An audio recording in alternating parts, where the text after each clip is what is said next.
अमरावती शहरात अवैध दारू विक्री गुन्हे शाखेची धडक कारवाई सुरू आहे. मिळालेल्या सविस्तर माहितीनुसार अमरावती गुन्हे शाखेच्या पथकाने फ्रेझरपुरा पोलीस ठाणे हद्दीत अवैध दारू विक्री विरोधात विशेष मोहीम राबविली. या मोहिमेदरम्यान 3 वेगवेगळ्या ठिकाणी कारवाई करण्यात आली. पहिल्या कार्यवाहीत मेहबूब सकरू मांजरे वय वर्ष 45 राहणार फ्रेझरपुरा याच्याकडून 10 लिटर गावठी दारू जप्त करण्यात आली.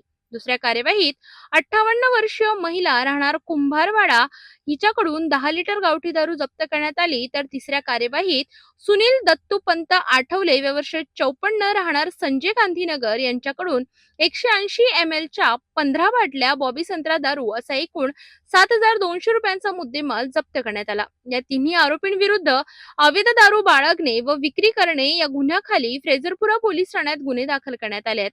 सर्व आरोपी व जप्त मुद्देमाल पुढील कारवाईसाठी फ्रेझरपुरा पोलीस ठाण्यात दाखल करण्यात आलाय. अमरावती शहरात अवैध दारू विक्री विरोधात पोलिसांची कारवाई सुरू असून अशा बेकायदेशीर धंद्यांवर कठोर कारवाई करण्यात येणार असल्याचा इशारा पोलिसांनी दिलाय.